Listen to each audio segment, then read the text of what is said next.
out there. So we'll take a look at it.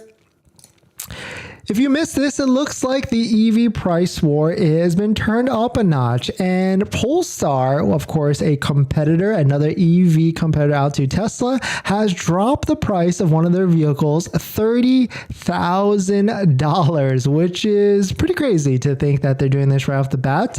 But if you take a look at the article and see what this vehicle is actually being competed to, then it gets even more interesting because it's supposed to go against the Model X, which when I first saw this vehicle, I definitely didn't think that. But if you're just joining in, my name is Dennis. I love talking about Tesla hacking, as I like to call it, but basically just getting the best deal on Tesla with the best financing rate. So definitely hit that subscribe if you're interested. So let us take a look at this. Polestar, or shout out to Inside EVs. Polestar 3 officially goes on sale in China and gets a $30,000 price cut. Holy moly. The luxury SUV is supposed to arrive in the US later this year. I certainly saw these concept shots and these vehicle revealing, and I thought it was pretty cool. It looks like a very nice vehicle, but I did not realize when I first saw that it is a Model X and Rivian R1S rival, because I don't know about you guys or gals, like when you see that, I immediately think that's a Model Y competitor, right? It looks like a Model Y size. It has a stance like a Model Y size. I definitely did not think that that's a Model X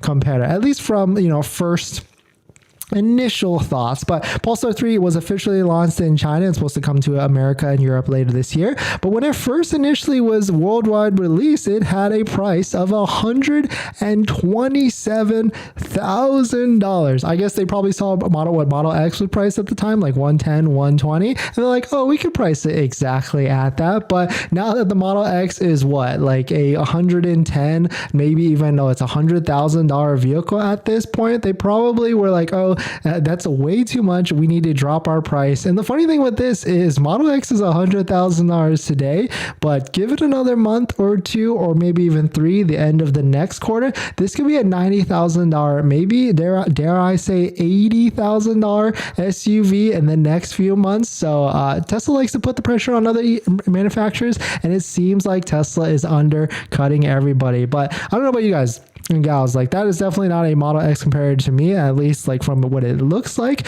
But unless it's like a true third row or some sort of space, but they had to drop the price, and now it is down to $114,000 for this vehicle, which I still think is a little high. I mean, I'm curious to see when this vehicle actually comes out in the US, what price they'll have to price this at. And with a lot of competition coming out, like Hyundai, Kia coming out with the EV9 and all that stuff, this looks like to me like a $70,000 car at the end of the day. So it probably has to be priced around that, but we certainly shall see when it's coming up. But let me know what your thoughts on it. It's definitely some pretty interesting stuff with the EV price war that's coming in strong. Tesla like it, trying to turn up the notch at the end of the day. So definitely some pretty interesting stuff. But we're going to jump into our next topic. But before we do that, this video is actually sponsored by my Patreon link. Down in the description is the Patreon link, so definitely check it out.